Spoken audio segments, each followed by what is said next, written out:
Chapter 7. Cutting from The Dailygraph, the 8th of August. Pasted in Mina Murray's journal. From a correspondent. Whitby. One of the greatest and suddenest storms on record has just been experienced here, with results both strange and unique. The weather had been somewhat sultry, but not to any degree uncommon in the month of August. Saturday evening was as fine as was ever known, and the great body of holidaymakers laid out yesterday for visits to Mulgrave Woods, Robin Hood's Bay, Rigmill, Runswick, Steers, and the various trips in the neighborhood of Whitby. The steamers AnNha and Scarborough made trips up and down the coast, and there was an unusual amount of tripping, both to and from Whitby. The day was unusually fine till the afternoon, when some of the gossips who frequent the Eastcliff churchyard, and from that commanding eminence watch the wide sweep of sea visible to the north and east, called attention to a sudden show of mares' tails, high in the sky to the northwest. The wind was then blowing from the southwest in the mild degree which in barometrical language is ranked number 2, light breeze. The Coast Guard on duty at once made report, and one old fisherman, who for more than half a century has kept watch on weather signs from the East Cliff, foretold in an emphatic manner the coming of a sudden storm. The approach of sunset was so very beautiful, so grand in its masses of splendidly colored clouds, that there was quite an assemblage on the walk along the cliff in the old churchyard to enjoy the beauty. Before the sun dipped below the black mass of Kettleness, standing boldly athwart the western sky, its downward way was marked by myriad clouds of every sunset color: flame, purple, pink, green, violet, and all the tints of gold, with here and there masses not large, but of seemingly absolute blackness, in all sorts of shapes, as well outlined as colossal silhouettes. The experience was not lost on the painters, and doubtless some of the sketches of the prelude to the great storm will grace the RA and RI walls in May next. More than one captain made up his mind, then and there, that his cobble, or his mule, as they term the different classes of boats, would remain in the harbor till the storm had passed. The wind fell away entirely during the evening, and at midnight there was a dead calm, a sultry heat, and that prevailing intensity which, on the approach of thunder, affects persons of a sensitive nature. There were but few lights in sight at sea, for even the coasting steamers, which usually hug the shore so closely, kept well to seaward, and but few fishing boats were in sight.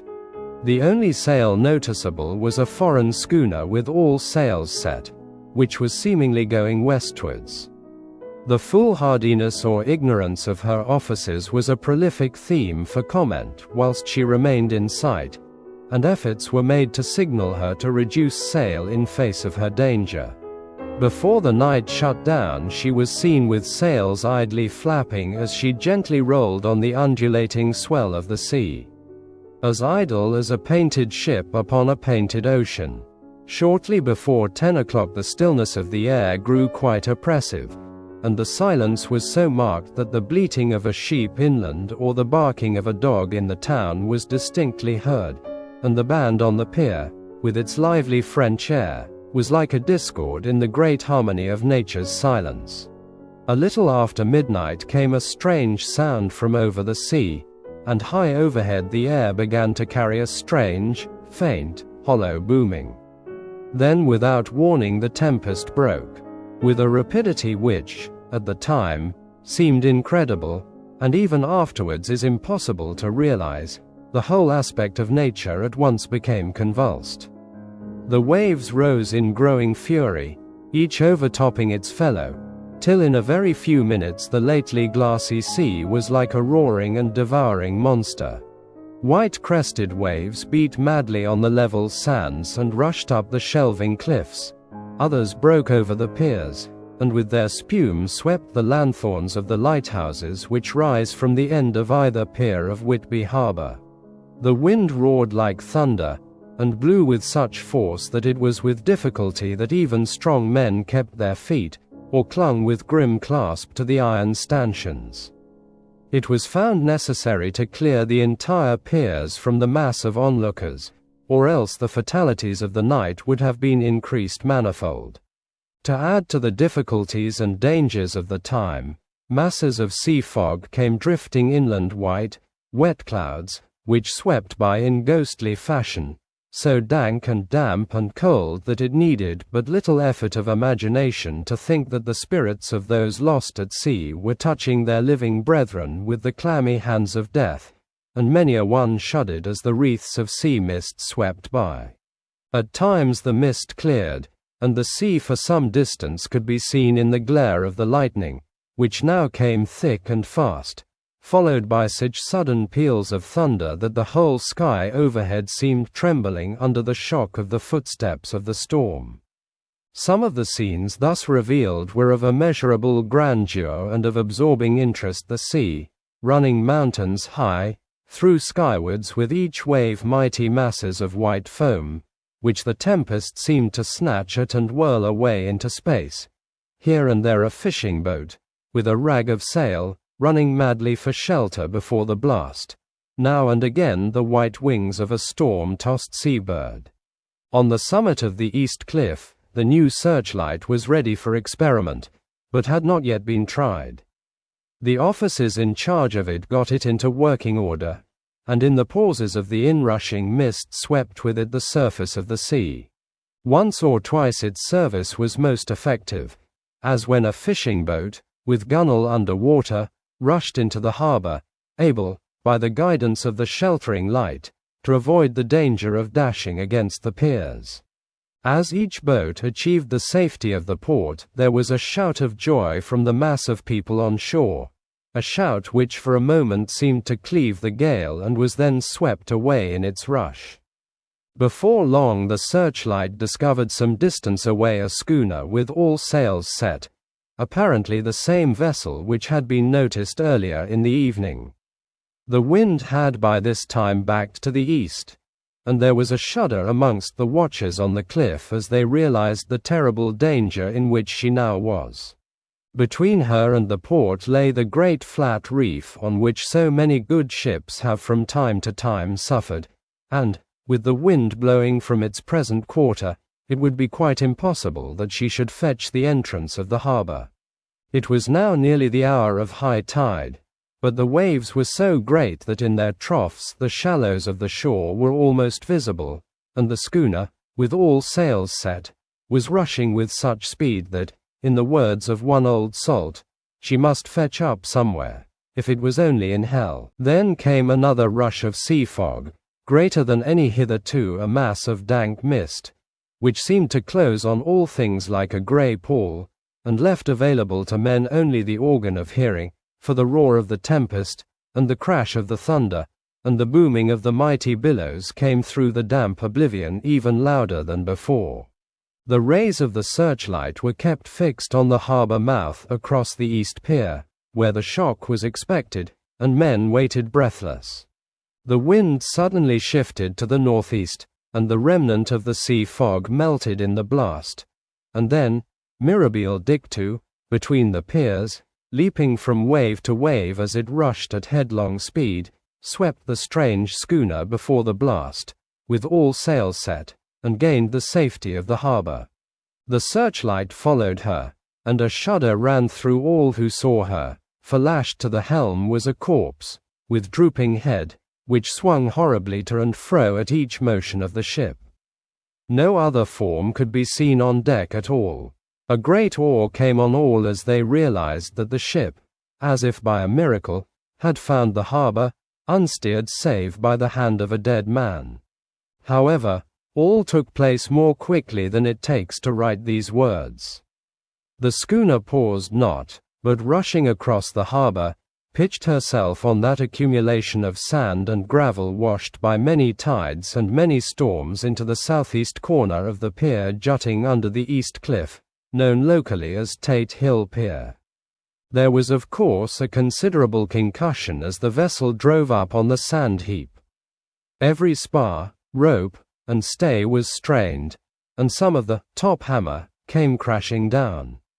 But, strangest of all, the very instant the shore was touched, an immense dog sprang up on deck from below, as if shot up by the concussion, and running forward, jumped from the bow on the sand. Making straight for the steep cliff, where the churchyard hangs over the laneway to the east pier so steeply that some of the flat tombstones, through-steens, or through-stones, as they call them in the Whitby vernacular, actually project over where the sustaining cliff has fallen away. It disappeared in the darkness, which seemed intensified just beyond the focus of the searchlight. It so happened that there was no one at the moment on Tate Hill Pier, as all those whose houses are in close proximity were either in bed or were out on the heights above. Thus the Coast Guard on duty on the eastern side of the harbour, who at once ran down to the little pier, was the first to climb on board. The men working the searchlight, after scouring the entrance of the harbour without seeing anything, then turned the light on the derelict and kept it there. The Coast Guard ran aft, and when he came beside the wheel, bent over to examine it, and recoiled at once as though under some sudden emotion. This seemed to pique general curiosity, and quite a number of people began to run. It is a good way round from the West Cliff by the drawbridge to Tate Hill Pier, but your correspondent is a fairly good runner, and came well ahead of the crowd. When I arrived, however, I found already assembled on the pier a crowd, whom the Coast Guard and police refused to allow to come on board. By the courtesy of the chief boatman, I was, as your correspondent, permitted to climb on deck, and was one of a small group who saw the dead seaman whilst actually lashed to the wheel. It was no wonder that the Coast Guard was surprised, or even awed, for not often can such a sight have been seen. The man was simply fastened by his hands, tied one over the other, to a spoke of the wheel. Between the inner hand and the wood was a crucifix, the set of beads on which it was fastened being around both wrists and wheel, and all kept fast by the binding cords. The poor fellow may have been seated at one time, but the flapping and buffeting of the sails had worked through the rudder of the wheel and dragged him to and fro, so that the cords with which he was tied had cut the flesh to the bone. Accurate note was made of the state of things, and a Dr. Surgeon J.M. Caffin, of 33, East Elliot Place, who came immediately after me, declared, after making examination, that the man must have been dead for quite 2 days. In his pocket was a bottle, carefully corked, empty save for a little roll of paper, which proved to be the addendum to the log. The Coast Guard said the man must have tied up his own hands, fastening the knots with his teeth. The fact that a Coast Guard was the first on board may save some complications, later on, in the Admiralty Court, for Coast Guards cannot claim the salvage which is the right of the first civilian entering on a derelict. Already, however, the legal tongues are wagging, and one young law student is loudly asserting that the rights of the owner are already completely sacrificed, his property being held in contravention of the statutes of mortmain, since the tiller, as emblemship, if not proof, of delegated possession, is held in a dead hand. It is needless to say that the dead steersman has been reverently removed from the place where he held his honourable watch and ward till death, a steadfastness as noble as that of the young Casabianca, and placed in the mortuary to await inquest. Already the sudden storm is passing, and its fierceness is abating. Crowds are scattering homeward, and the sky is beginning to redden over the Yorkshire wolds. I shall send, in time for your next issue, further details of the derelict ship which found her way so miraculously into harbour in the storm. Whitby, the 9th of August. The sequel to the strange arrival of the derelict in the storm last night is almost more startling than the thing itself.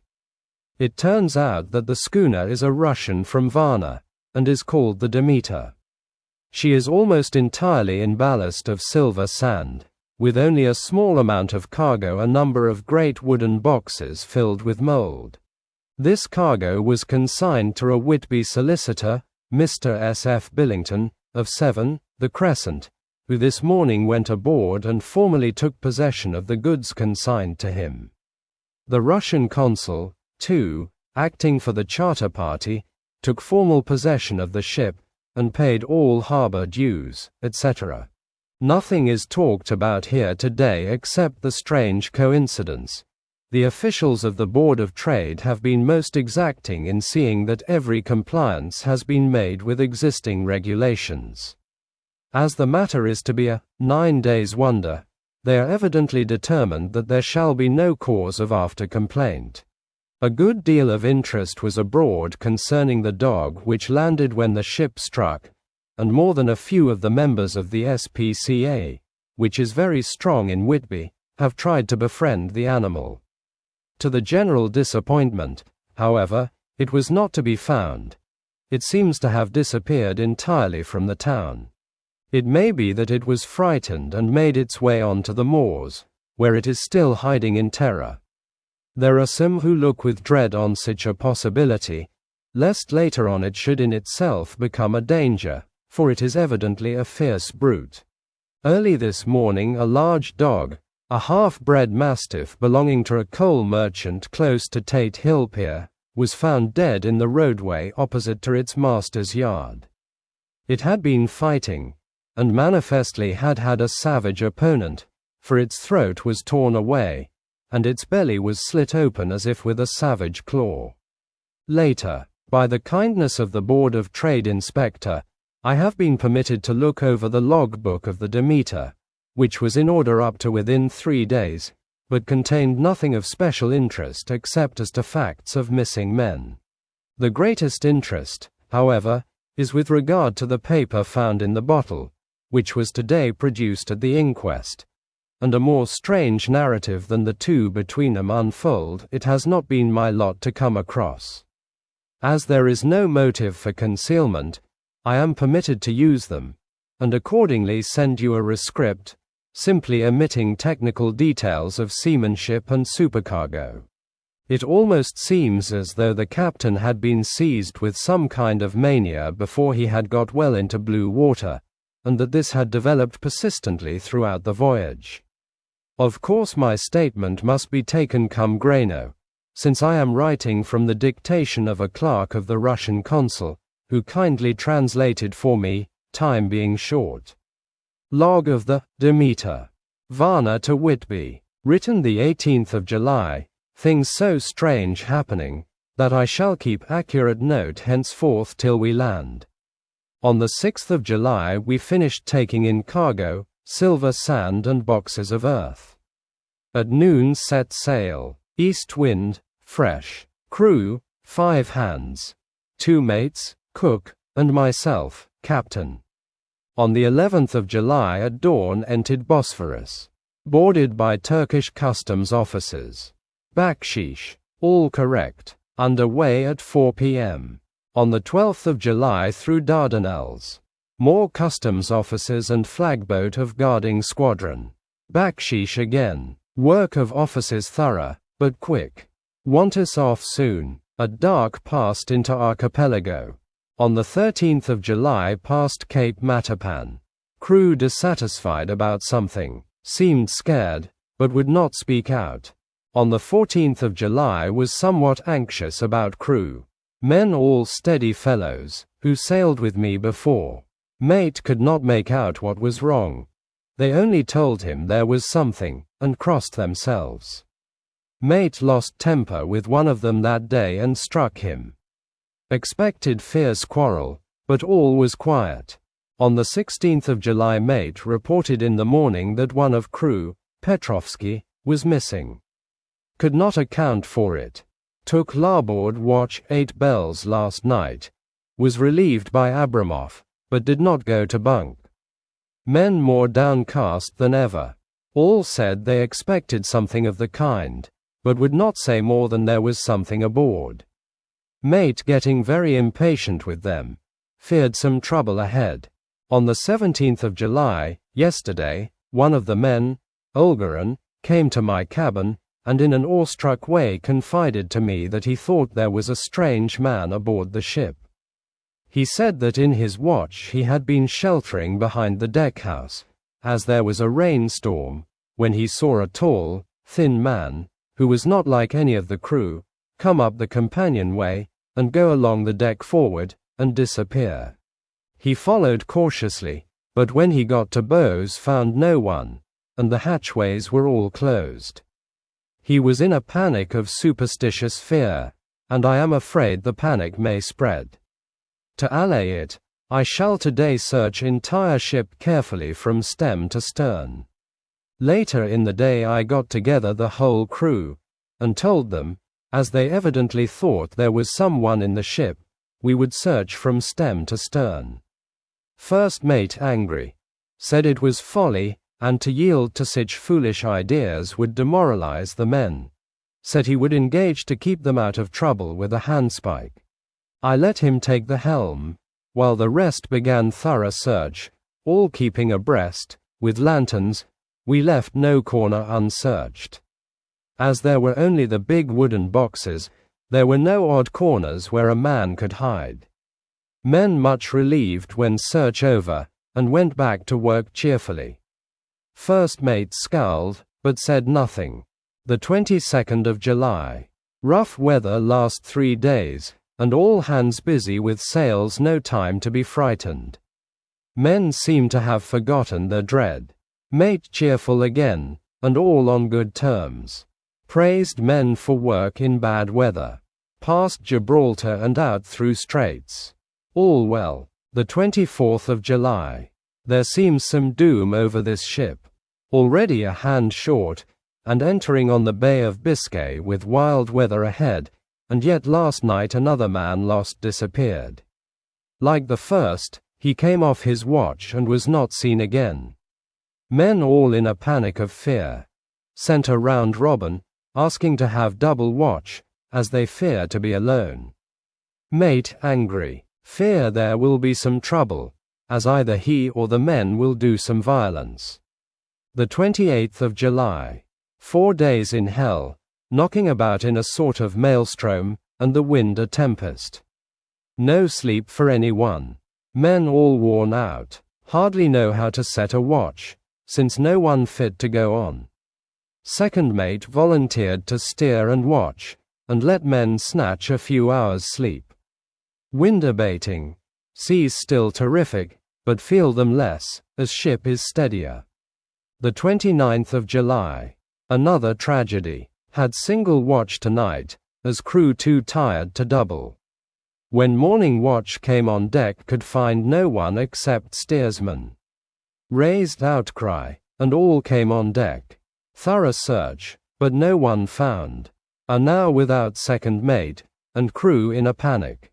Mate and I agreed to go armed henceforth and wait for any sign of cause. The 30th of July. Last night. Rejoiced we are nearing England. Weather fine, all sails set. Retired worn out.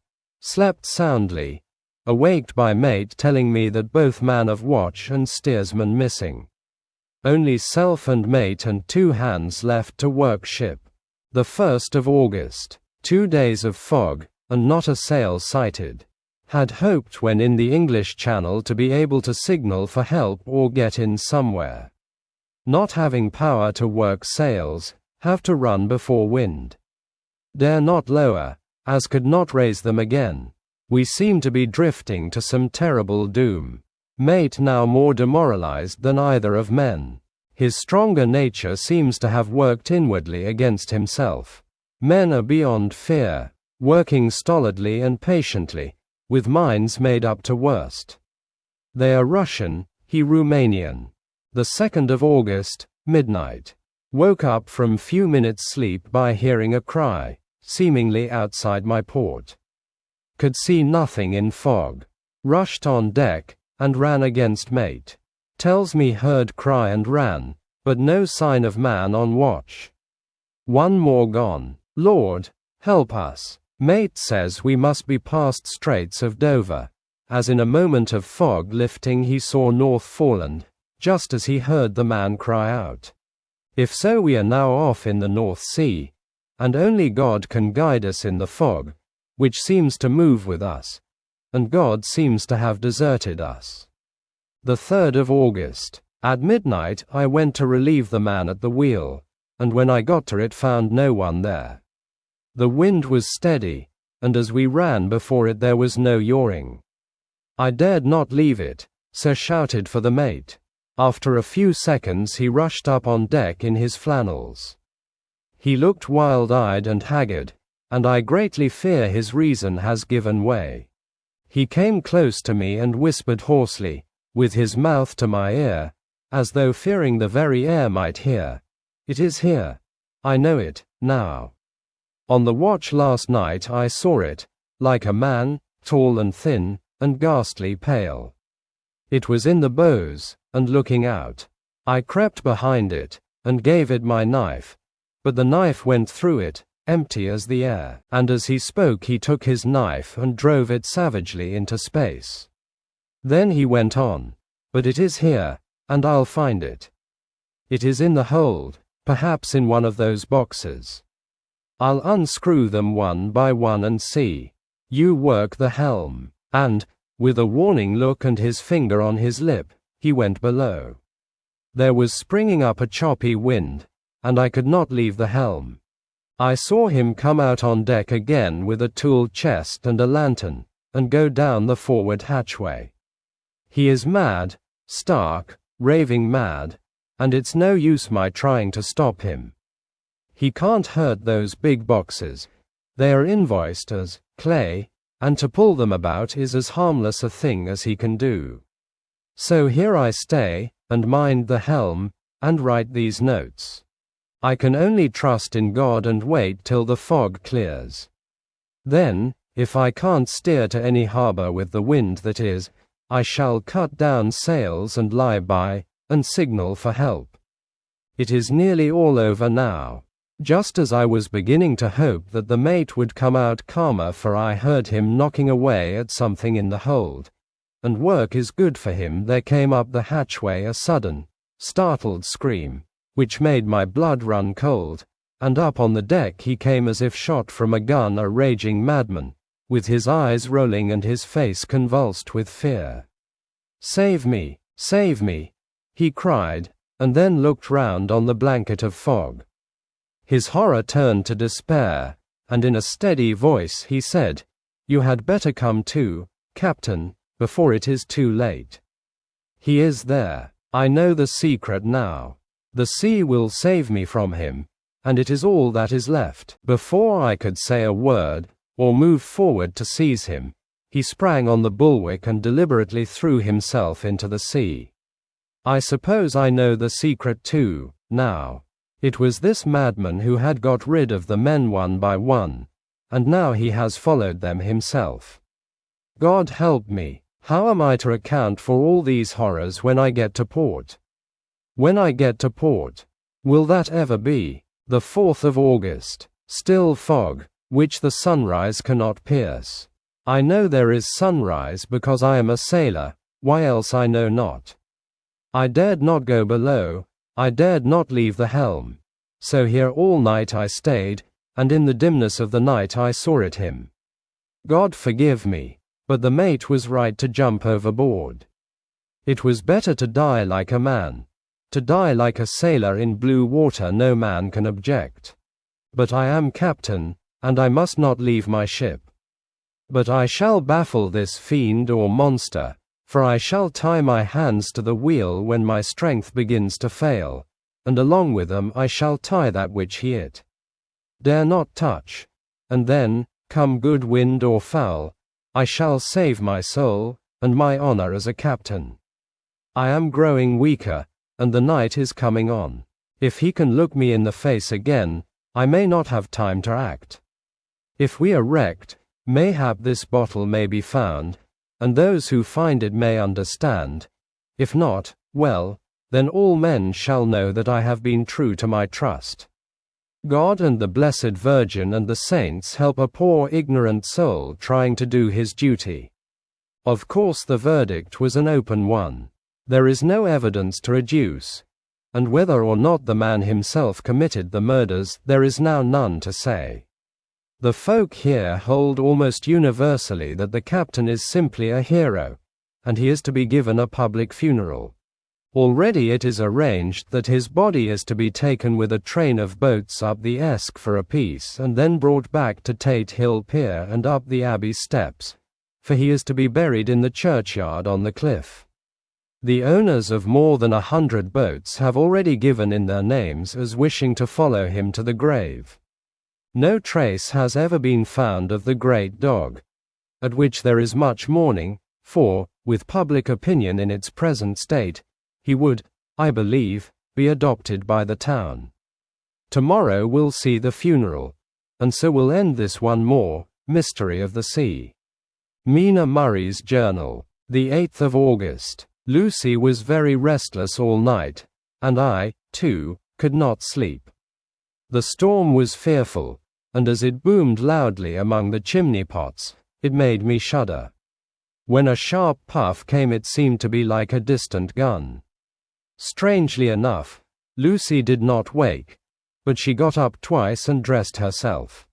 Fortunately, each time I awoke in time and managed to undress her without waking her, and got her back to bed. It is a very strange thing, this sleepwalking, for as soon as her will is thwarted in any physical way, her intention, if there be any, disappears, and she yields herself almost exactly to the routine of her life. Early in the morning we both got up and went down to the harbour to see if anything had happened in the night.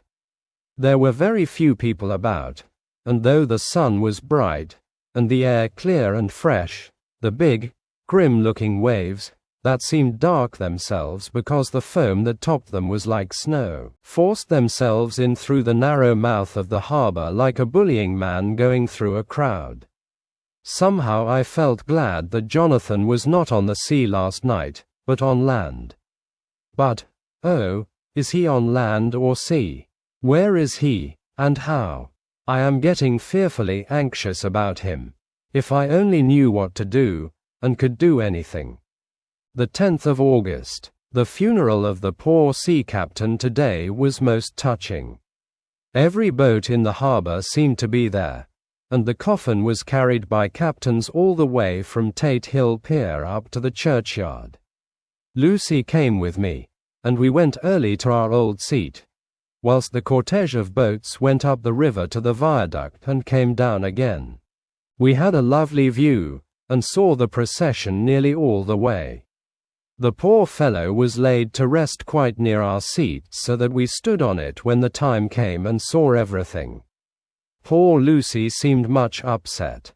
She was restless and uneasy all the time, and I cannot but think that her dreaming at night is telling on her. She is quite odd in one thing. She will not admit to me that there is any cause for restlessness, or if there be, she does not understand it herself. There is an additional cause in that poor old Mr. Swales was found dead this morning on our seat, his neck being broken. He had evidently, as the doctor said, fallen back in the seat in some sort of fright, for there was a look of fear and horror on his face that the men said made him shudder. Poor dear old man, perhaps he had seen death with his dying eyes. Lucy is so sweet and sensitive that she feels influences more acutely than other people do. Just now she was quite upset by a little thing which I did not much heed, though I am myself very fond of animals. One of the men who came up here often to look for the boats was followed by his dog. The dog is always with him. They are both quiet persons, and I never saw the man angry, nor heard the dog bark. During the service, the dog would not come to its master, who was on the seat with us, but kept a few yards off, barking and howling. Its master spoke to it gently, and then harshly, and then angrily, but it would neither come nor cease to make a noise. It was in a sort of fury, with its eyes savage, and all its hairs bristling out like a cat's tail when puss is on the warpath. Finally the man, too, got angry, and jumped down and kicked the dog, and then took it by the scruff of the neck and half dragged and half threw it on the tombstone on which the seat is fixed. The moment it touched the stone, the poor thing became quiet and fell all into a tremble. It did not try to get away, but crouched down, quivering and cowering, and was in such a pitiable state of terror that I tried, though without effect, to comfort it. Lucy was full of pity, too, but she did not attempt to touch the dog, but looked at it in an agonized sort of way. I greatly fear that she is of too supersensitive a nature to go through the world without trouble. She will be dreaming of this tonight, I am sure. The whole agglomeration of things: the ship steered into port by a dead man, his attitude, tied to the wheel with a crucifix and beads, the touching funeral, the dog, now furious and now in terror, will all afford material for her dreams. I think it will be best for her to go to bed tired out physically, so I shall take her for a long walk by the cliffs to Robin Hood's Bay and back. She ought not to have much inclination for sleep walking then. Chapter 8. Mina Murray's Journal. Same day, 11 o'clock, pages M. Oh, but I am tired. If it were not that I had made my diary a duty, I should not open it tonight. We had a lovely walk. Lucy, after a while, was in gay spirits, owing, I think, to some dear cows who came nosing towards us in a field close to the lighthouse, and frightened the wits out of us.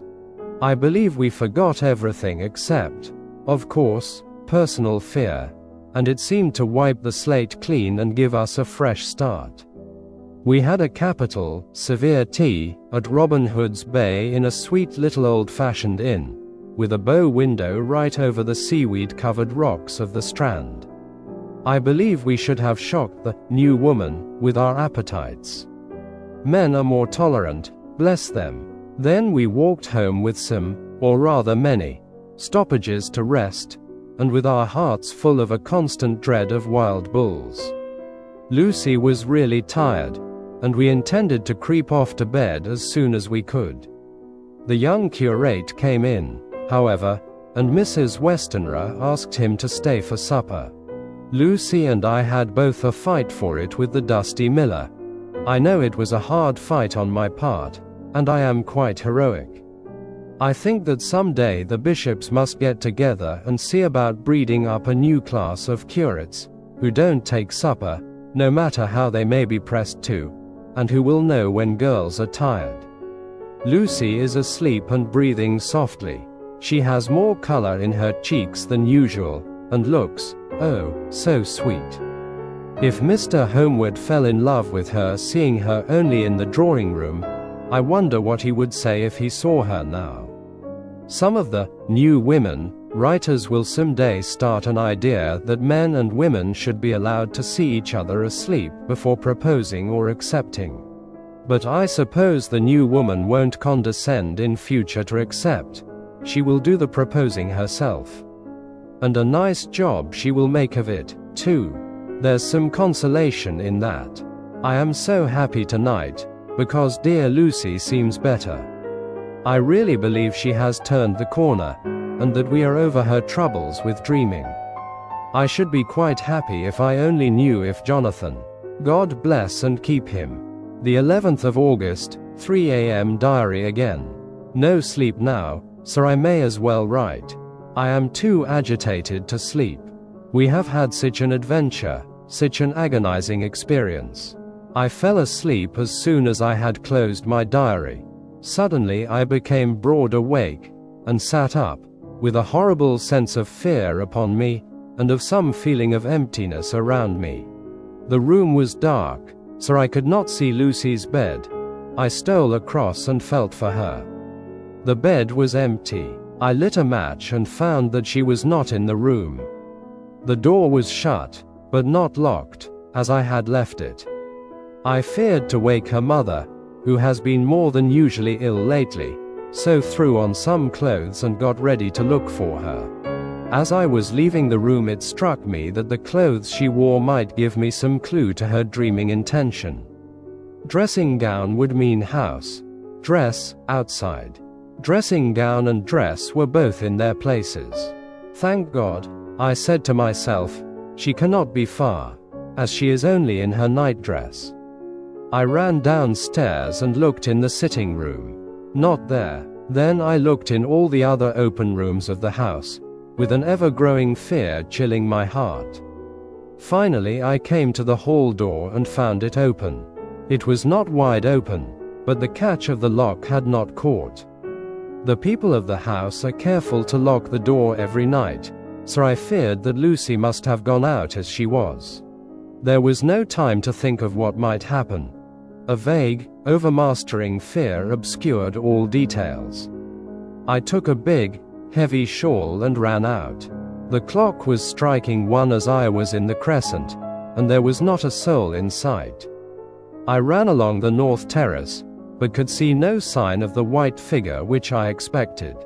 At the edge of the west cliff above the pier I looked across the harbour to the east cliff, in the hope or fear, I don't know which, of seeing Lucy in our favourite seat.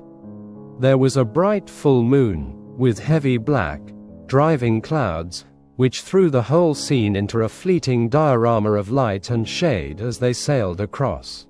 For a moment or two I could see nothing, as the shadow of a cloud obscured St. Mary's Church and all around it.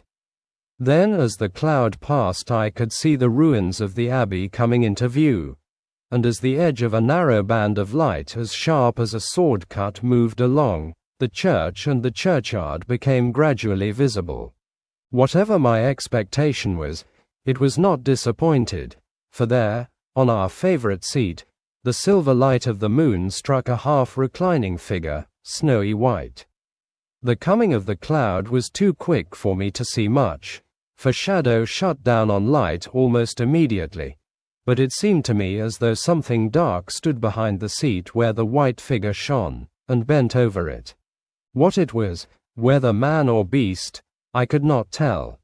I did not wait to catch another glance, but flew down the steep steps to the pier and along by the fish market to the bridge, which was the only way to reach the east cliff.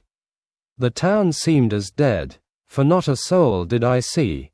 I rejoiced that it was so, for I wanted no witness of poor Lucy's condition. The time and distance seemed endless, and my knees trembled and my breath came labored as I toiled up the endless steps to the abbey. I must have gone fast, and yet it seemed to me as if my feet were weighted with lead, and as though every joint in my body were rusty. When I got almost to the top I could see the seat and the white figure, for I was now close enough to distinguish it even through the spells of shadow. There was undoubtedly something, long and black, bending over the half-reclining white figure. I called in fright, "Lucy! Lucy!" and something raised a head, and from where I was I could see a white face and red, gleaming eyes. Lucy did not answer, and I ran on to the entrance of the churchyard. As I entered, the church was between me and the seat, and for a minute or so I lost sight of her. When I came in view again the cloud had passed, and the moonlight struck so brilliantly that I could see Lucy half reclining with her head lying over the back of the seat. She was quite alone, and there was not a sign of any living thing about. When I bent over her I could see that she was still asleep. Her lips were parted, and she was breathing not softly as usual with her, but in long, heavy gasps, as though striving to get her lungs full at every breath. As I came close, she put up her hand in her sleep and pulled the collar of her nightdress close around her throat. Whilst she did so there came a little shudder through her, as though she felt the cold. I flung the warm shawl over her, and drew the edges tight round her neck, for I dreaded lest she should get some deadly chill from the night air, unclad as she was. I feared to wake her all at once, so, in order to have my hands free that I might help her, I fastened the shawl at her throat with a big safety pin. But I must have been clumsy in my anxiety and pinched or pricked her with it, for by and by, when her breathing became quieter, she put her hand to her throat again and moaned. When I had her carefully wrapped up, I put my shoes on her feet and then began very gently to wake her. At first she did not respond, but gradually she became more and more uneasy in her sleep, moaning and sighing occasionally. At last, as time was passing fast, and, for many other reasons, I wished to get her home at once, I shook her more forcibly, till finally she opened her eyes and awoke. She did not seem surprised to see me, as, of course, she did not realize all at once where she was. Lucy always wakes prettily, and even at such a time, when her body must have been chilled with cold, and her mind somewhat appalled at waking unclad in a churchyard at night, she did not lose her grace. She trembled a little, and clung to me. When I told her to come at once with me home, she rose without a word, with the obedience of a child. As we passed along, the gravel hurt my feet, and Lucy noticed me wince. She stopped and wanted to insist upon my taking my shoes, but I would not. However, when we got to the pathway outside the churchyard, where there was a puddle of water remaining from the storm, I daubed my feet with mud, using each foot in turn on the other, so that as we went home, no one, in case we should meet anyone, should notice my bare feet. Fortune favored us, and we got home without meeting a soul. Once we saw a man, who seemed not quite sober, passing along a street in front of us, but we hid in a door till he had disappeared up an opening such as there are here, steep little closes, or winds, as they call them in Scotland. My heart beat so loud all the time that sometimes I thought I should faint. I was filled with anxiety about Lucy, not only for her health, lest she should suffer from the exposure, but for her reputation in case the story should get wind. When we got in, and had washed our feet, and had said a prayer of thankfulness together, I tucked her into bed. Before falling asleep, she asked, even implored me not to say a word to anyone, even her mother, about her sleep-walking adventure. I hesitated at first to promise, but on thinking of the state of her mother's health, and how the knowledge of such a thing would fret her, and thinking, too, of how such a story might become distorted, nay, infallibly would in case it should leak out, I thought it wiser to do so. I hope I did right. I have locked the door, and the key is tied to my wrist, so perhaps I shall not be again disturbed. Lucy is sleeping soundly. The reflex of the dawn is high and far over the sea. Same day, noon. All goes well. Lucy slept till I woke her and seemed not to have even changed her side. The adventure of the night does not seem to have harmed her. On the contrary, it has benefited her, for she looks better this morning than she has done for weeks.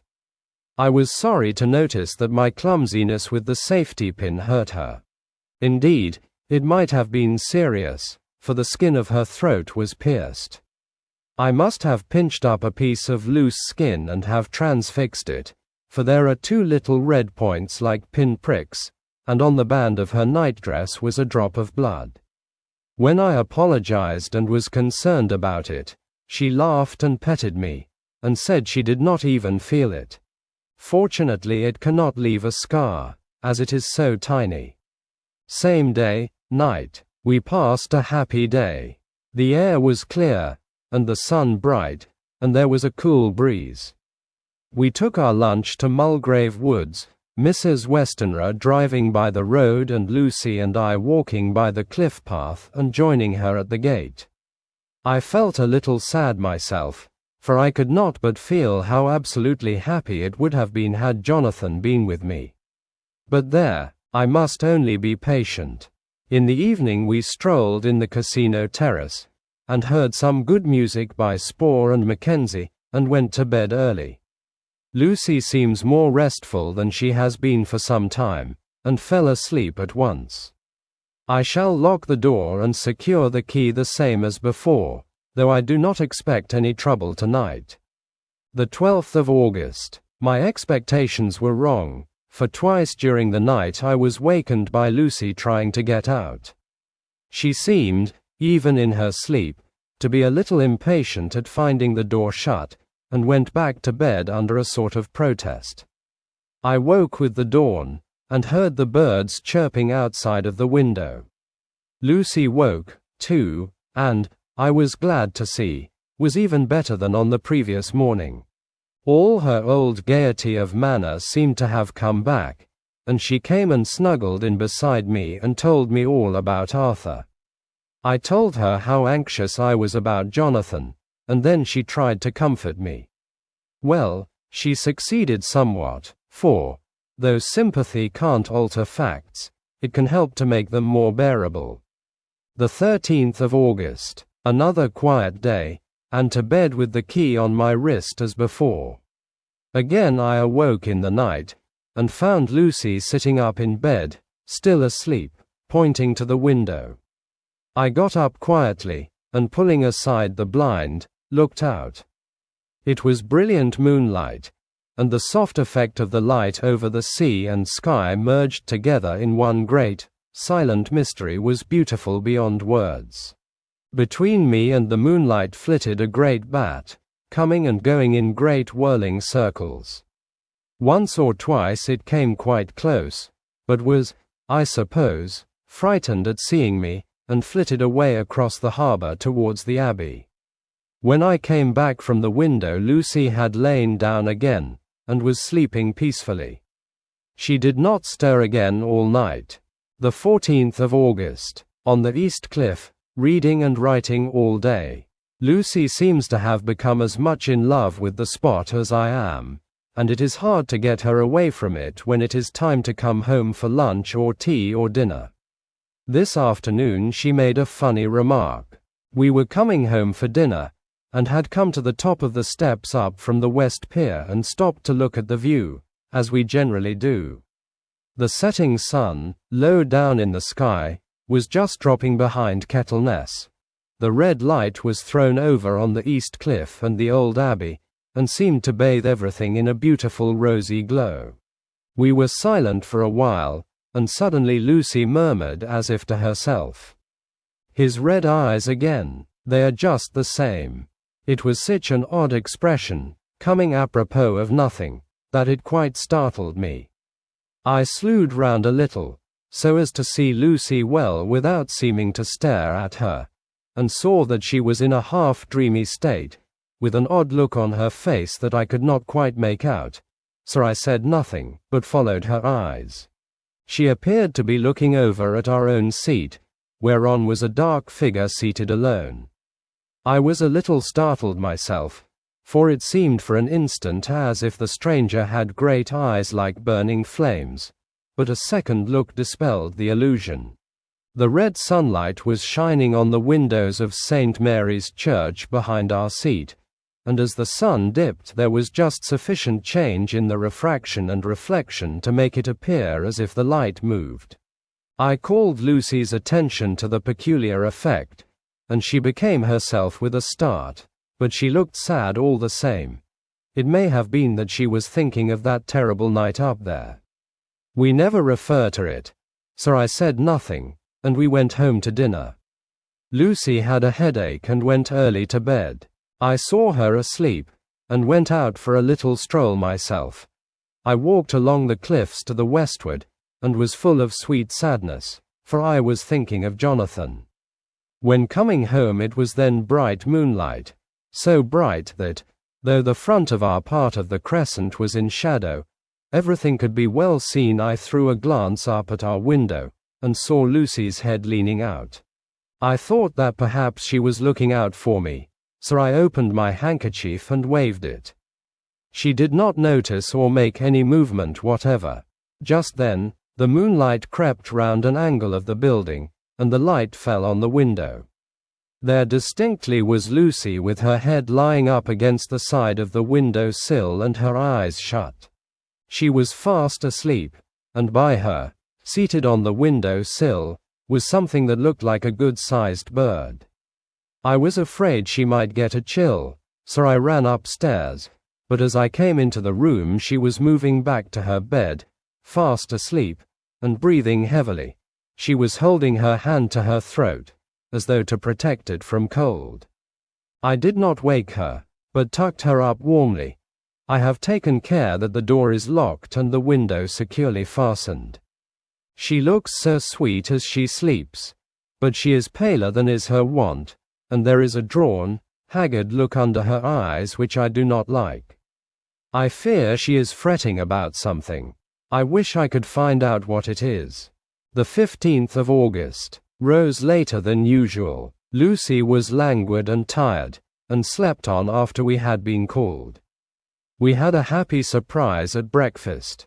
Arthur's father is better, and wants the marriage to come off soon.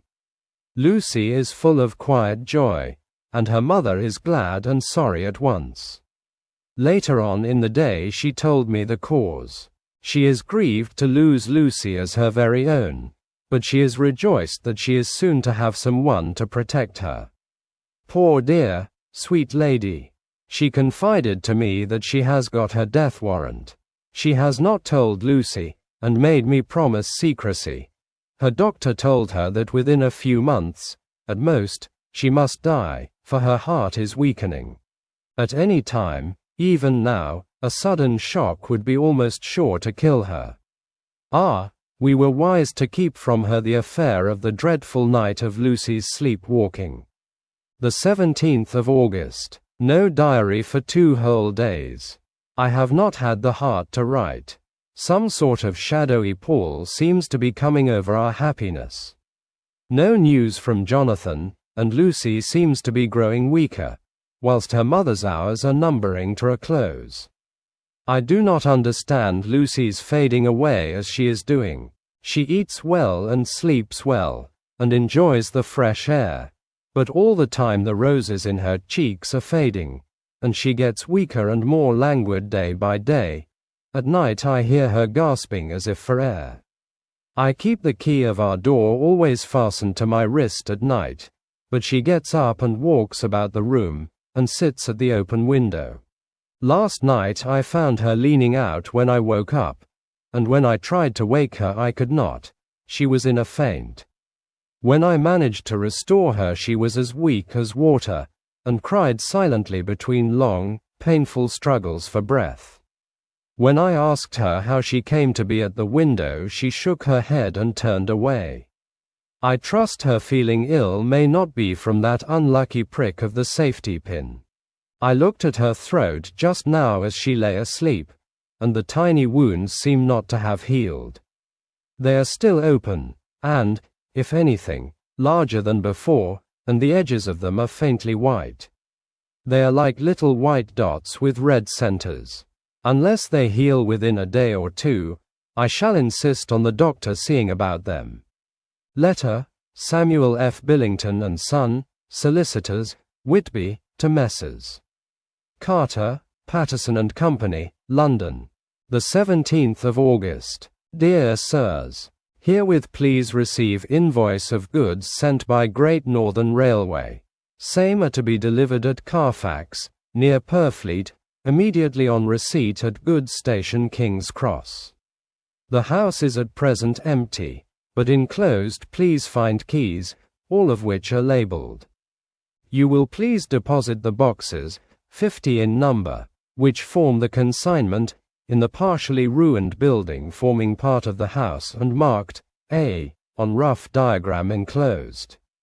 Your agent will easily recognize the locality, as it is the ancient chapel of the mansion. The goods leave by the train at 9:30 tonight, and will be due at King's Cross at 4:30 tomorrow afternoon.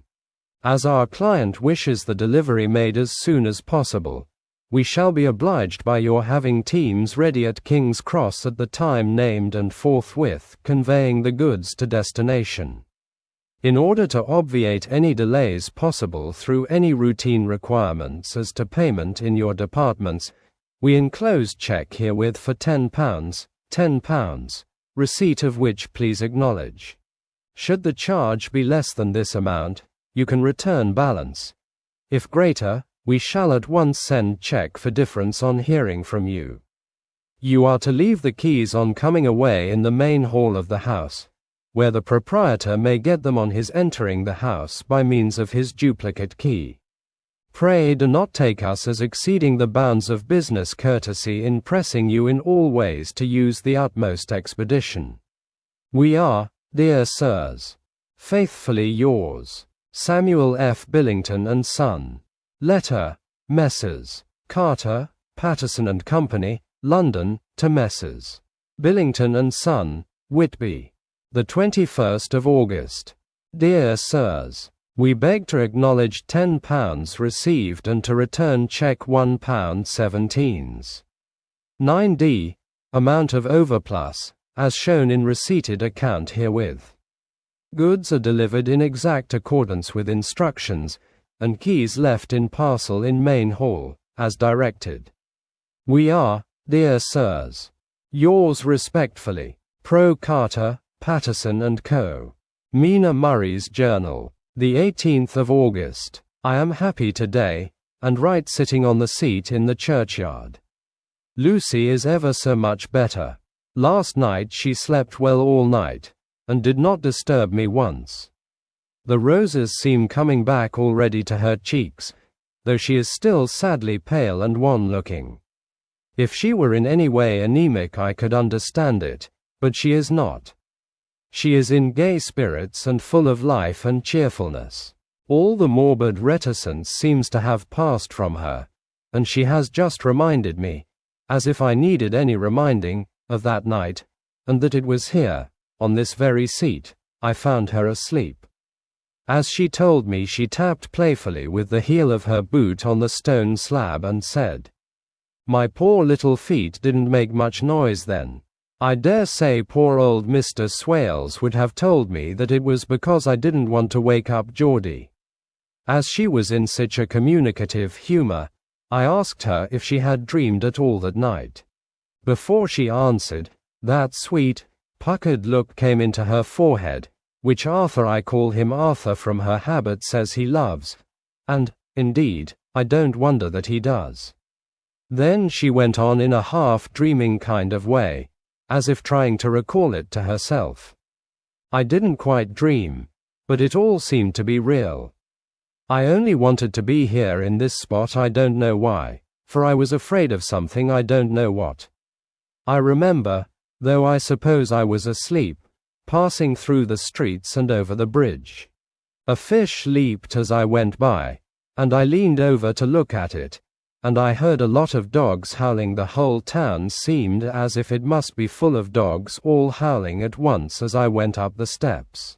Then I had a vague memory of something long and dark with red eyes, just as we saw in the sunset, and something very sweet and very bitter all around me at once.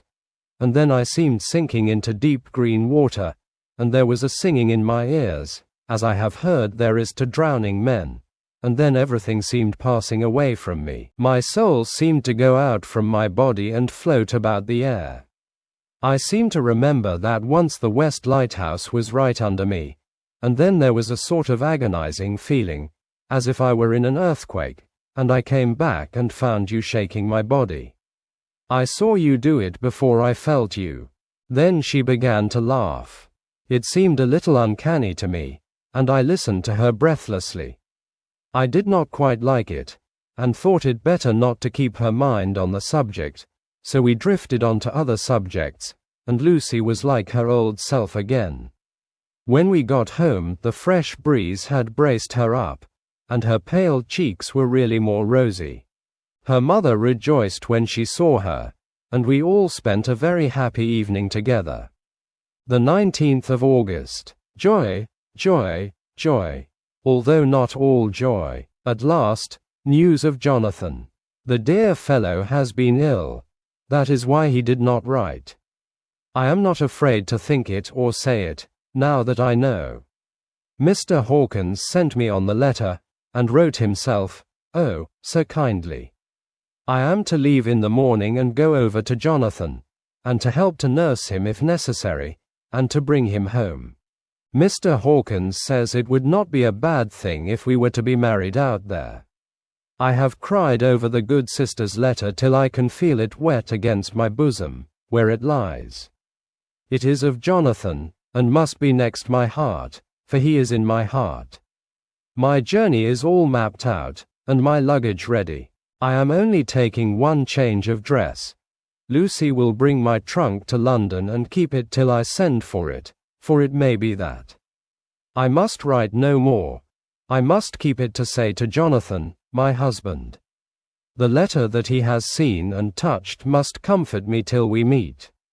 Letter, Sister Agatha, Hospital of St. Joseph and St. Mary, Buda Pesith, to Miss Wilhelmina Murray. The 12th of August. Dear Madam, I write by desire of Mr. Jonathan Harker, who is himself not strong enough to write, though progressing well, thanks to God and St. Joseph and St. Mary. He has been under our care for nearly 6 weeks, suffering from a violent brain fever. He wishes me to convey his love, and to say that by this post I write for him to Mr. Peter Hawkins, Exeter, to say, with his dutiful respects, that he is sorry for his delay, and that all of his work is completed. He will require some few weeks' rest in our sanatorium in the hills, but will then return. He wishes me to say that he has not sufficient money with him, and that he would like to pay for his staying here, so that others who need shall not be wanting for help. Believe me, yours, with sympathy and all blessings, Sister Agatha. P.S. My patient being asleep, I open this to let you know something more.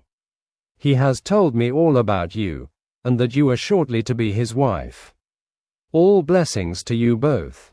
He has had some fearful shock, so says our doctor, and in his delirium his ravings have been dreadful. Of wolves and poison and blood, of ghosts and demons, and I fear to say of what. Be careful with him always, that there may be nothing to excite him of this kind for a long time to come. The traces of such an illness as his do not lightly die away. We should have written long ago, but we knew nothing of his friends, and there was on him nothing that anyone could understand. He came in the train from Klausenburg, and the guard was told by the station master there that he rushed into the station shouting for a ticket for home. Seeing from his violent demeanor that he was English, they gave him a ticket for the furthest station on the way thither that the train reached. Be assured that he is well cared for. He has won all hearts by his sweetness and gentleness. He is truly getting on well, and I have no doubt will in a few weeks be all himself. But be careful of him for safety's sake. There are, I pray God and Saint Joseph and Saint Mary, many, many happy years for you both. Dr. Seward's Diary. The 19th of August. Strange and sudden change in Renfield last night. About 8 o'clock he began to get excited and sniff about as a dog does when setting. The attendant was struck by his manner, and knowing my interest in him, encouraged him to talk. He is usually respectful to the attendant and at times servile, but tonight, the man tells me, he was quite haughty. Would not condescend to talk with him at all. All he would say was, "I don't want to talk to you. You don't count now. The master is at hand." The attendant thinks it is some sudden form of religious mania which has seized him. If so, we must look out for squalls, for a strong man with homicidal and religious mania at once might be dangerous. The combination is a dreadful one. At 9 o'clock I visited him myself. His attitude to me was the same as that to the attendant.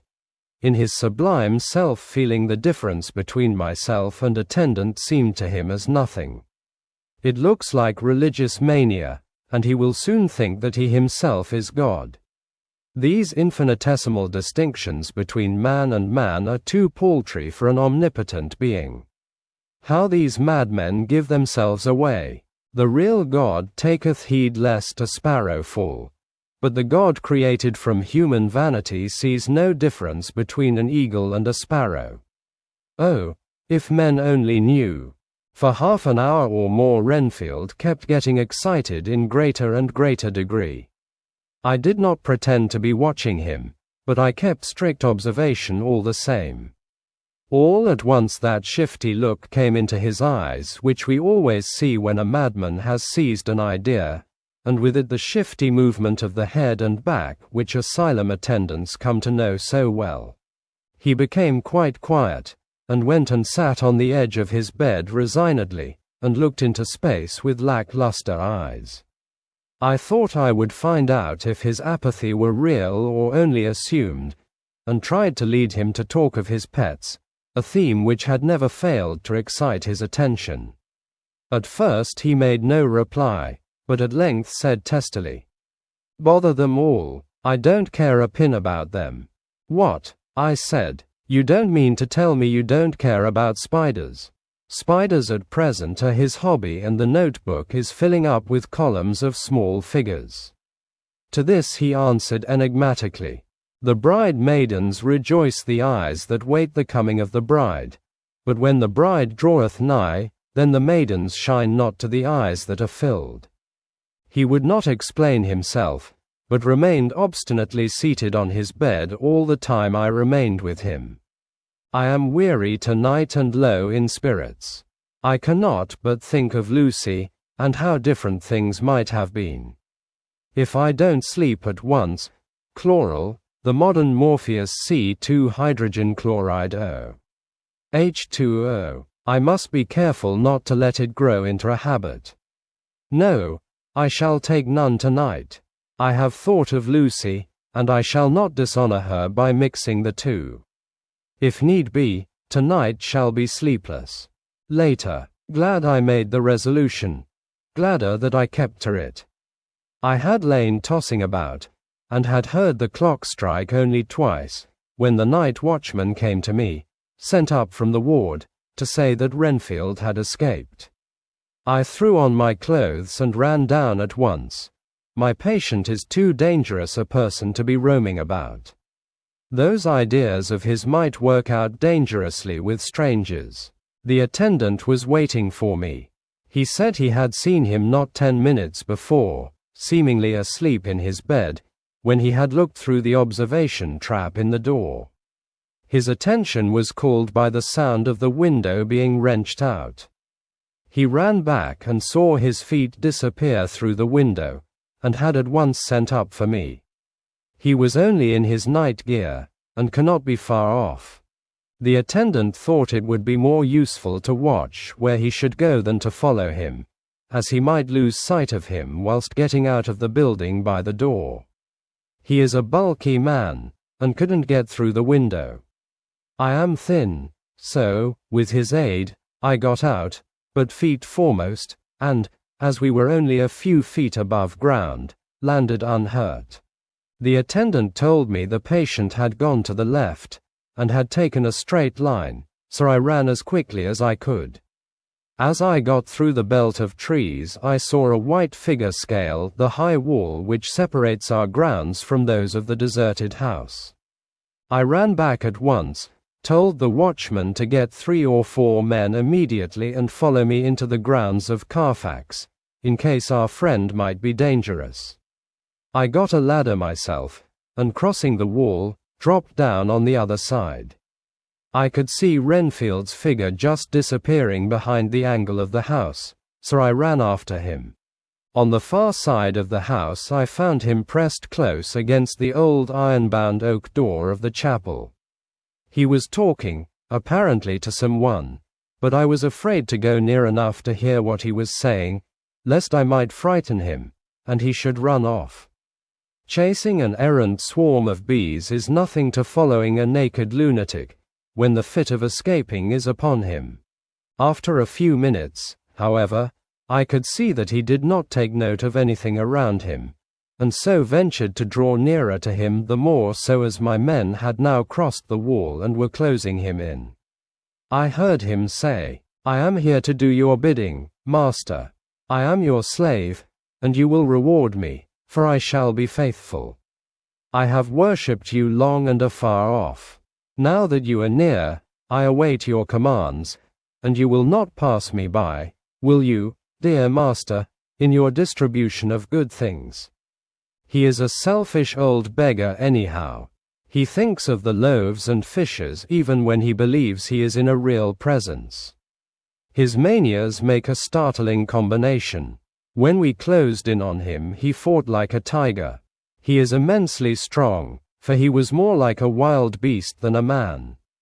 I never saw a lunatic in such a paroxysm of rage before, and I hope I shall not again.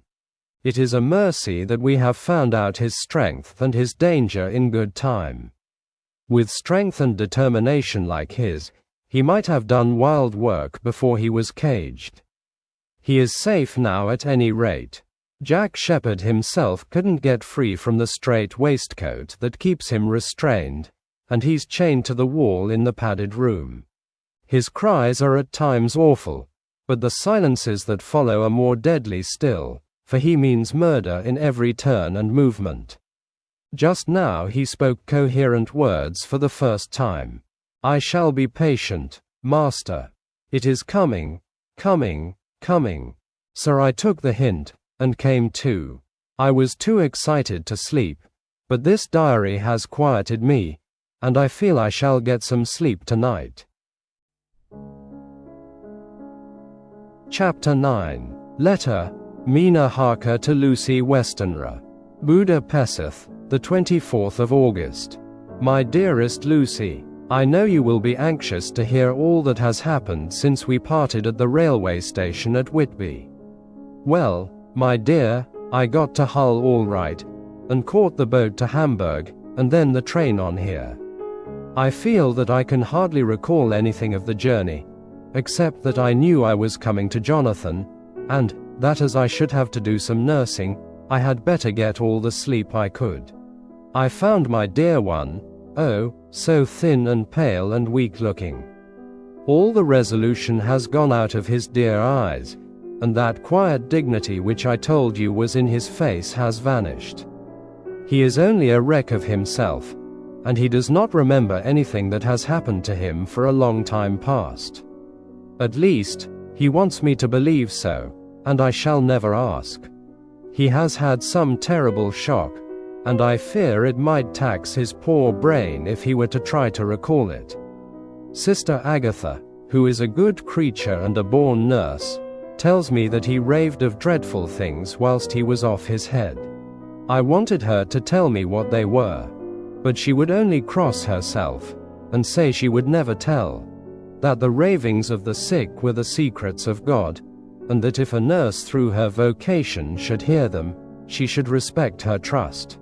She is a sweet, good soul, and the next day, when she saw I was troubled, she opened up the subject again, and after saying that she could never mention what my poor dear raved about, added, I can tell you this much, my dear, that it was not about anything which he has done wrong himself, and you, as his wife-to-be, have no cause to be concerned. He has not forgotten you or what he owes to you. His fear was of great and terrible things, which no mortal can treat of. I do believe the dear soul thought I might be jealous lest my poor dear should have fallen in love with any other girl. The idea of my being jealous about Jonathan, and yet, my dear, let me whisper, I felt a thrill of joy through me when I knew that no other woman was a cause of trouble. I am now sitting by his bedside, where I can see his face while he sleeps. He is waking. When he woke he asked me for his coat, as he wanted to get something from the pocket. I asked Sister Agatha, and she brought all his things.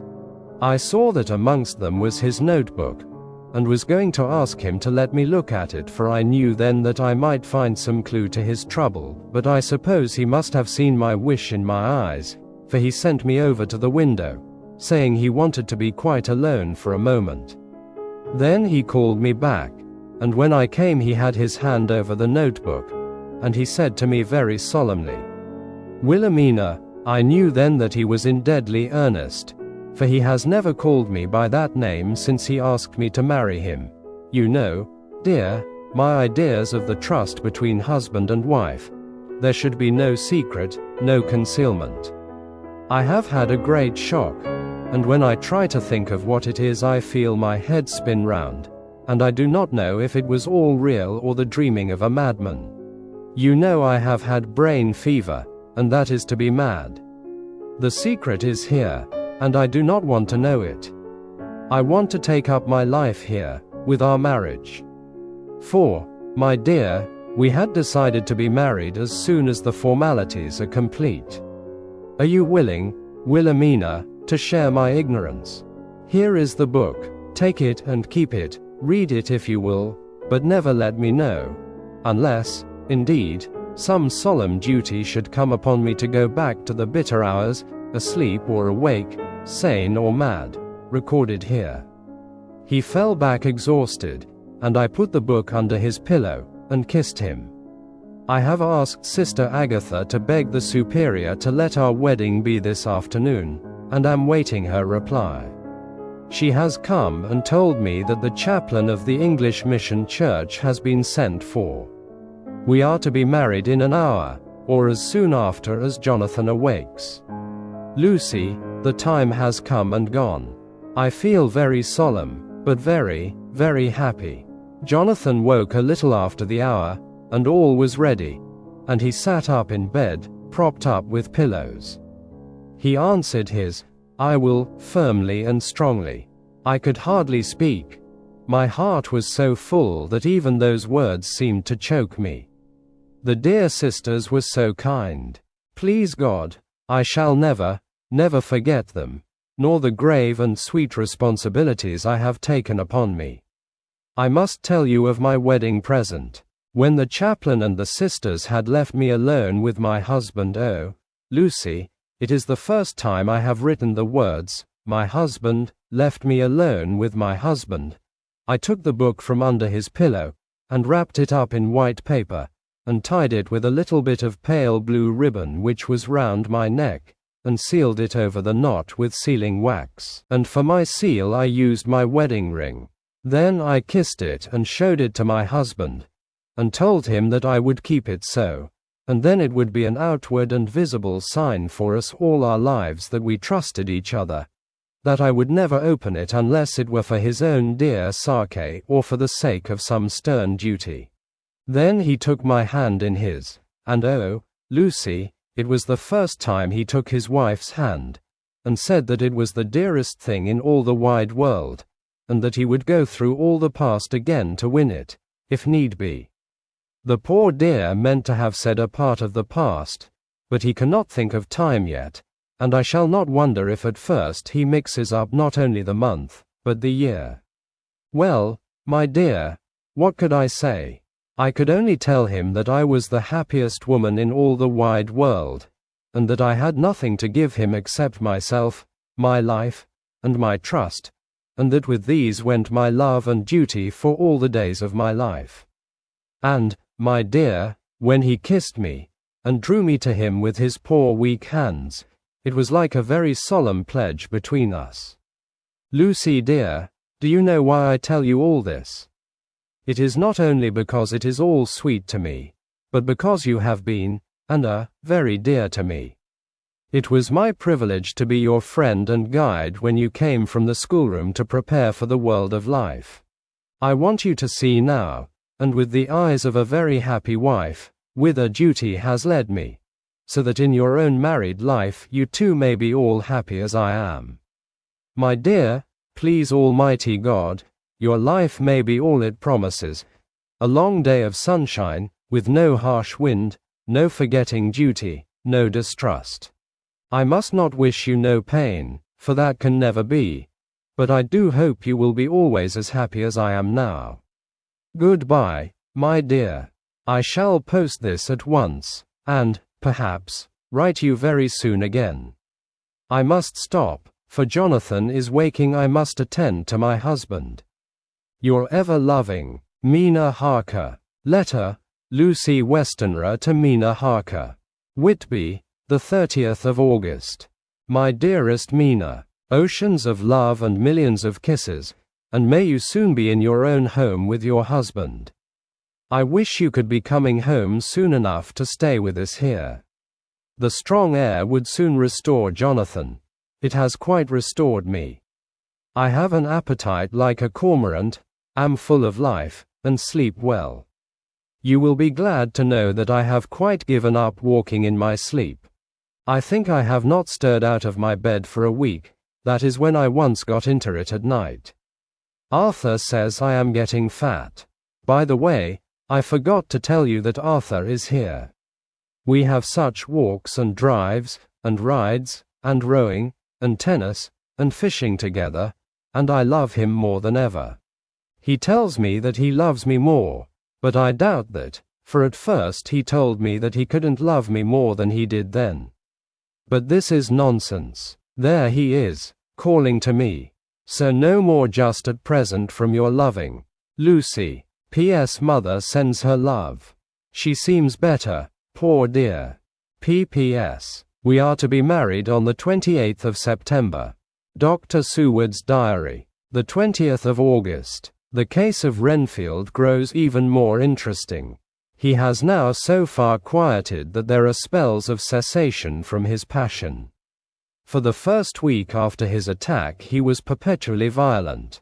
Then one night, just as the moon rose, he grew quiet, and kept murmuring to himself, "Now I can wait. Now I can wait." The attendant came to tell me, so I ran down at once to have a look at him. He was still in the strait waistcoat and in the padded room, but the suffused look had gone from his face, and his eyes had something of their old pleading, I might almost say, cringing, softness. I was satisfied with his present condition, and directed him to be relieved. The attendants hesitated, but finally carried out my wishes without protest. It was a strange thing that the patient had humor enough to see their distrust, for, coming close to me, he said in a whisper, all the while looking furtively at them, "They think I could hurt you. Fancy me hurting you, the fools."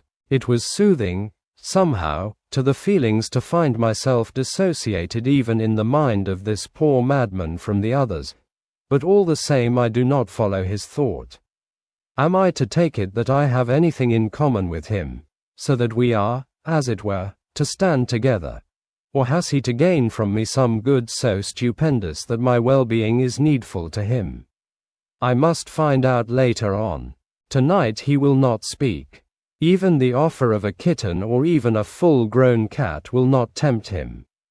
He will only say, "I don't take any stock in cats. I have more to think of now, and I can wait. I can wait." After a while I left him.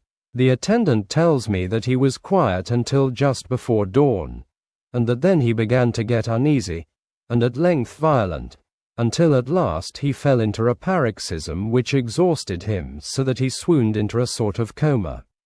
3 nights has the same thing happened, violent all day, then quiet from moonrise to sunrise. I wish I could get some clue to the cause. It would almost seem as if there was some influence which came and went. Happy thought, we shall tonight play sane wits against mad ones. He escaped before without our help. Tonight he shall escape with it. We shall give him a chance, and have the men ready to follow in case they are required. The 23rd of August. The unexpected always happens. How well Disraeli knew life. Our bird, when he found the cage open, would not fly, so all our subtle arrangements were for naught. At any rate, we have proved one thing, that the spells of quietness last a reasonable time. We shall in future be able to ease his bonds for a few hours each day. I have given orders to the night attendant merely to shut him in the padded room, when once he is quiet, until an hour before sunrise. The poor soul's body will enjoy the relief even if his mind cannot appreciate it. Hark! The unexpected again. I am called. The patient has once more escaped. Later, another night adventure. Renfield artfully waited until the attendant was entering the room to inspect.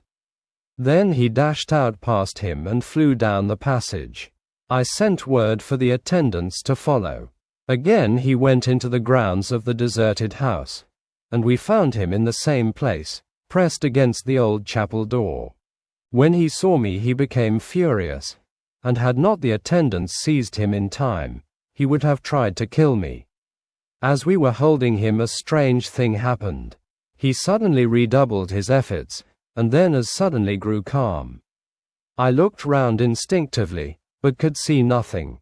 Then I caught the patient's eye and followed it, but could trace nothing as it looked into the moonlit sky except a big bat, which was flapping its silent and ghostly way to the west.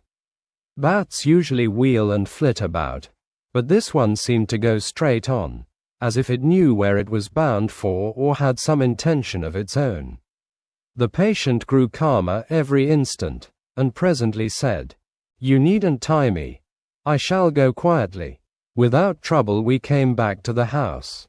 I feel there is something ominous in his calm, and shall not forget this night. Lucy Westenra's Diary. Hillingham, the 24th of August. I must imitate Mina, and keep writing things down.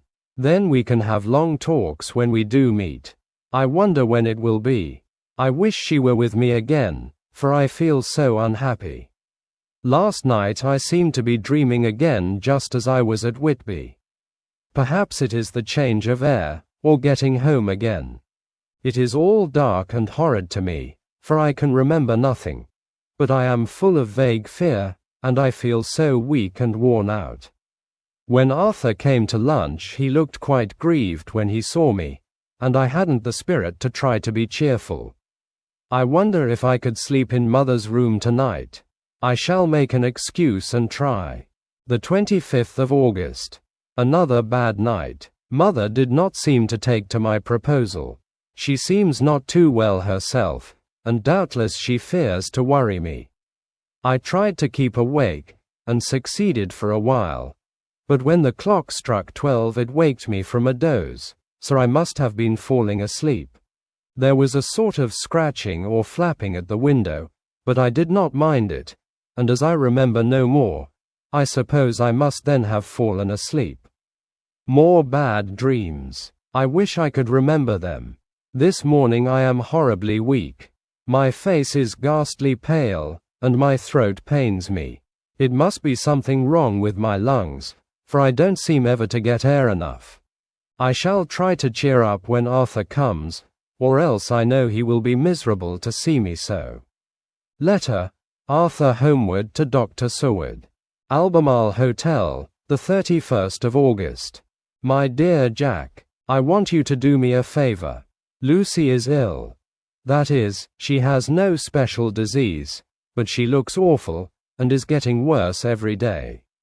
I have asked her if there is any cause.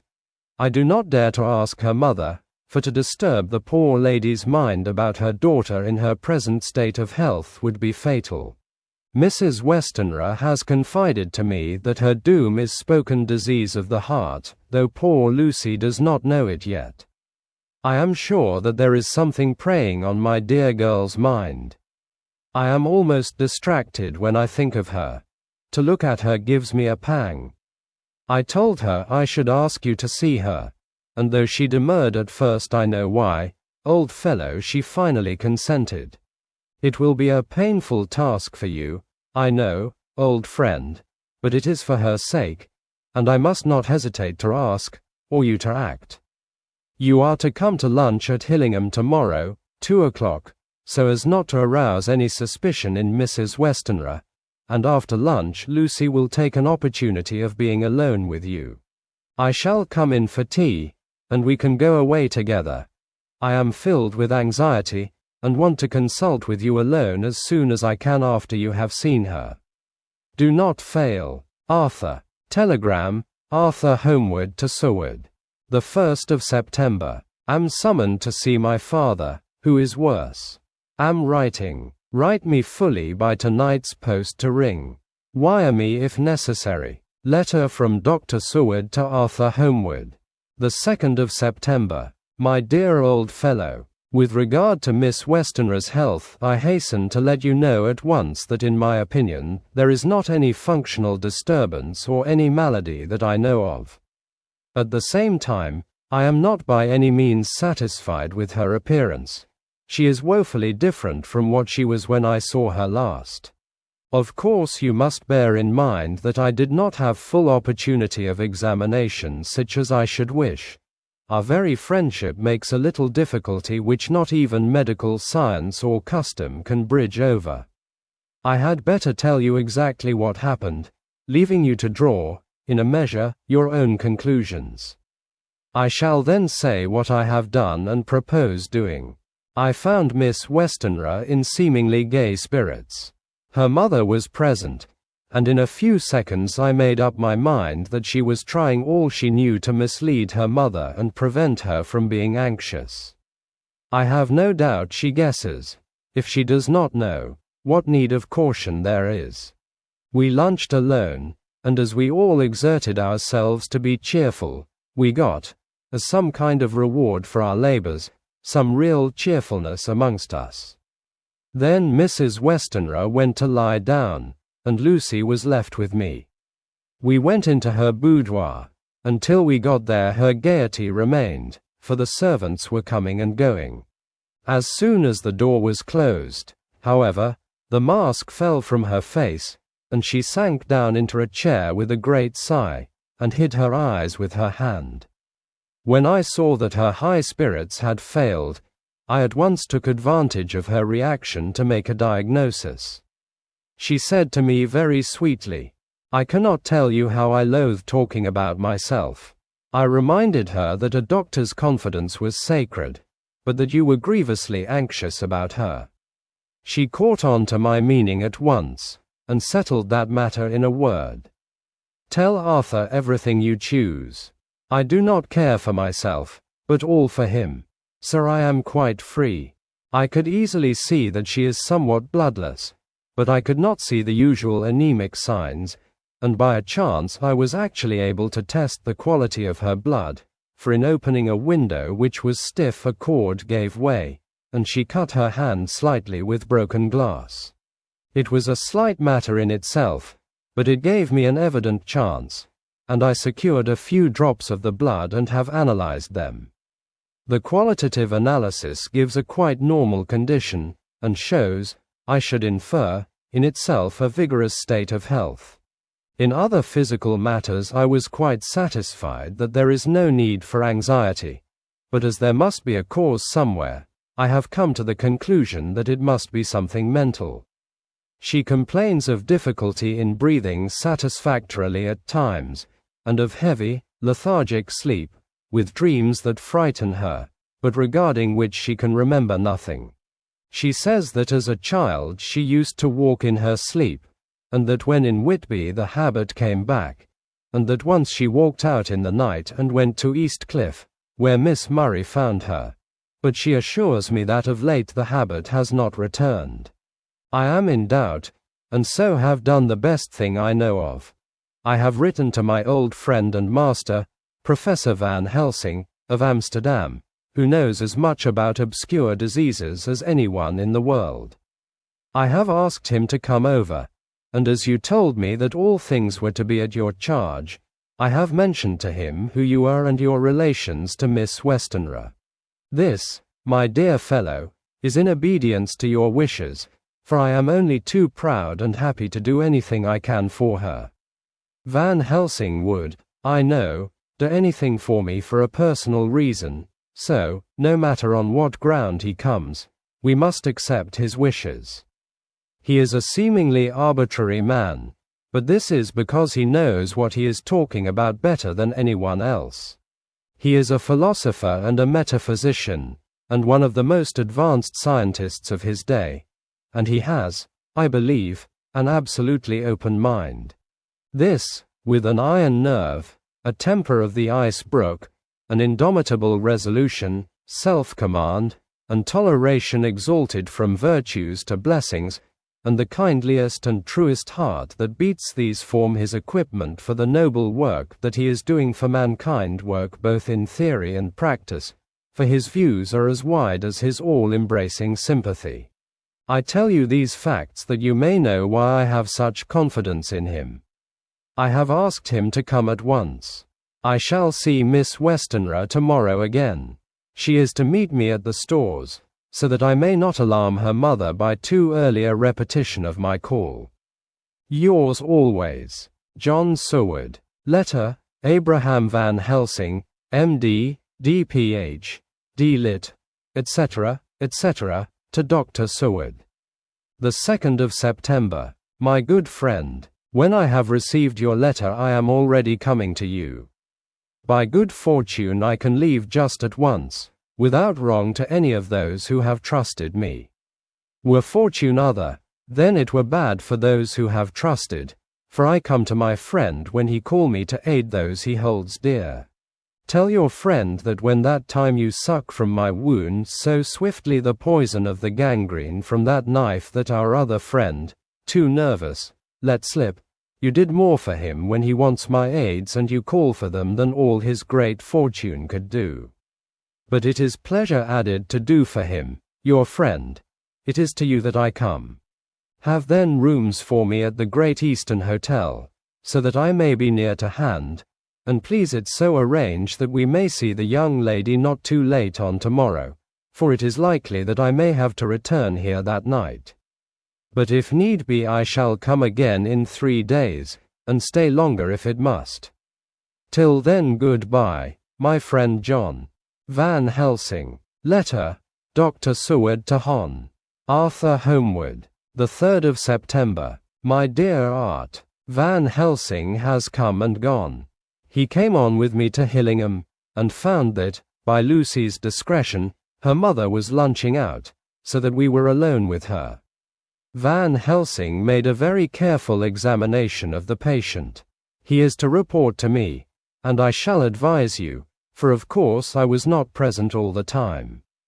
He is, I fear, much concerned, but says he must think. When I told him of our friendship and how you trust to me in the matter, he said, you must tell him all you think. Tell him what I think, if you can guess it, if you will. Nay, I am not jesting. This is no jest, but life and death, perhaps more. I asked what he meant by that, for he was very serious. This was when we had come back to town, and he was having a cup of tea before starting on his return to Amsterdam. He would not give me any further clue. You must not be angry with me, Art, because his very reticence means that all his brains are working for her good. He will speak plainly enough when the time comes, be sure. So I told him I would simply write an account of our visit, just as if I were doing a descriptive special article for the Daily Telegraph. He seemed not to notice, but remarked that the smuts in London were not quite so bad as they used to be when he was a student here. I am to get his report tomorrow if he can possibly make it. In any case I am to have a letter. Well, as to the visit, Lucy was more cheerful than on the day I first saw her, and certainly looked better. She had lost something of the ghastly look that so upset you, and her breathing was normal. She was very sweet to the professor, as she always is, and tried to make him feel at ease, though I could see that the poor girl was making a hard struggle for it. I believe Van Helsing saw it, too, for I saw the quick look under his bushy brows that I knew of old. Then he began to chat of all things except ourselves and diseases, and with such an infinite geniality that I could see poor Lucy's pretense of animation merge into reality. Then, without any seeming change, he brought the conversation gently round to his visit, and suavely said, "My dear young miss, I have the so great pleasure because you are so much beloved. That is much, my dear, ever were there that which I do not see. They told me you were down in the spirit, and that you were of a ghastly pale. To them I say, poof," and he snapped his fingers at me and went on, "but you and I shall show them how wrong they are. How can he," and he pointed at me with the same look and gesture as that with which once he pointed me out to his class, on, or rather after, a particular occasion which he never fails to remind me of, know anything of a young lady's. He has his madmans to play with, and to bring them back to happiness, and to those that love them. It is much to do, and, oh, but there are rewards, in that we can bestow such happiness. But the young ladies, he has no wife nor daughter, and the young do not tell themselves to the young, but to the old, like me, who have known so many sorrows and the causes of them.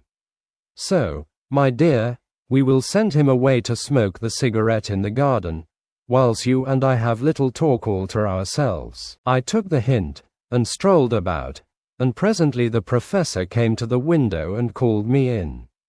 He looked grave, but said, I have made careful examination, but there is no functional cause. With you I agree that there has been much blood lost. It has been, but is not. But the conditions of her are in no way anemic. I have asked her to send me her maid, that I may ask just one or two questions, that so I may not chance to miss nothing. I know well what she will say. And yet there is cause. There is always cause for everything. I must go back home and think. You must send to me the telegram every day. And if there be cause I shall come again. The disease for not to be all well is a disease interest me, and the sweet young dear, she interest me too. She charm me, and for her, if not for you or disease, I come. As I tell you, he would not say a word more, even when we were alone. And so now, Art, you know all I know. I shall keep stern watch. I trust your poor father is rallying. It must be a terrible thing to you, my dear old fellow, to be placed in such a position between two people who are both so dear to you. I know your idea of duty to your father, and you are right to stick to it. But, if need be, I shall send you word to come at once to Lucy. So do not be over anxious unless you hear from me. Dr. Seward's Diary, the 4th of September. Zoophagus patient still keeps up our interest in him. He had only one outburst, and that was yesterday at an unusual time. Just before the stroke of noon he began to grow restless. The attendant knew the symptoms, and at once summoned aid. Fortunately the men came at a run, and were just in time, for at the stroke of noon he became so violent that it took all their strength to hold him. In about 5 minutes, however, he began to get more and more quiet, and finally sank into a sort of melancholy, in which state he has remained up to now. The attendant tells me that his screams whilst in the paroxysm were really appalling. I found my hands full when I got in, attending to some of the other patients who were frightened by him. Indeed, I can quite understand the effect, for the sounds disturbed even me, though I was some distance away. It is now after the dinner hour of the asylum, and as yet my patient sits in a corner brooding, with a dull, sullen, woe-begone look in his face, which seems rather to indicate than to show something directly. I cannot quite understand it. Later, another change in my patient. At 5 o'clock I looked in on him, and found him seemingly as happy and contented as he used to be. He was catching flies and eating them, and was keeping note of his capture by making nail marks on the edge of the door between the ridges of padding. When he saw me, he came over and apologized for his bad conduct, and asked me in a very humble, cringing way to be led back to his own room and to have his notebook again. I thought it well to humor him, so he is back in his room with the window open. He has the sugar of his tea spread out on the window sill, and is reaping quite a harvest of flies. He is not now eating them, but putting them into a box, as of old, and is already examining the corners of his room to find a spider. I tried to get him to talk about the past few days, for any clue to his thoughts would be of immense help to me, but he would not rise. For a moment or two he looked very sad, and said in a sort of far-away voice, as though saying it rather to himself than to me, all over, he has deserted me, no hope for me now unless I do it for myself." Then suddenly turning to me in a resolute way, he said, Doctor, won't you be very good to me and let me have a little more sugar? I think it would be good for me. And the flies? I said. Yes, the flies like it, too, and I like the flies. Therefore I like it. And there are people who know so little as to think that madmen do not argue. I procured him a double supply, and left him as happy a man as, I suppose, any in the world. I wish I could fathom his mind. Midnight, another change in him. I had been to see Miss Westenra, whom I found much better, and had just returned, and was standing at our own gate looking at the sunset, when once more I heard him yelling. As his room is on this side of the house, I could hear it better than in the morning. It was a shock to me to turn from the wonderful smoky beauty of a sunset over London, with its lurid lights and inky shadows and all the marvelous tints that come on foul clouds even as on foul water, and to realize all the grim sternness of my own cold stone building, with its wealth of breathing misery, and my own desolate heart to endure it all. I reached him just as the sun was going down, and from his window saw the red disk sink. As it sank, he became less and less frenzied, and just as it dipped he slid from the hands that held him, an inert mass, on the floor. It is wonderful, however, what intellectual recuperative power lunatics have, for within a few minutes he stood up quite calmly and looked around him. I signaled to the attendants not to hold him, for I was anxious to see what he would do. He went straight over to the window and brushed out the crumbs of sugar. Then he took his fly box, and emptied it outside, and threw away the box. Then he shut the window, and crossing over, sat down on his bed. All this surprised me, so I asked him, "Are you not going to keep flies any more?" "No," said he. "I am sick of all that rubbish." He certainly is a wonderfully interesting study. I wish I could get some glimpse of his mind or of the cause of his sudden passion. Stop. There may be a clue after all, if we can find why today his paroxysms came on at high noon and at sunset. Can it be that there is a malign influence of the sun at periods which affects certain natures as at times the moon does others? We shall see. Telegram, Seward, London, to Van Helsing, Amsterdam. The 4th of September. Patient still better today. Telegram, Seward, London, to Van Helsing, Amsterdam. The 5th of September. Patient greatly improved. Good appetite. Sleeps naturally. Good spirits. Color coming back. Telegram, Seward, London, to Van Helsing, Amsterdam. The 6th of September. Terrible change for the worse. Come at once. Do not lose an hour. I hold over telegram to homeward till have seen you.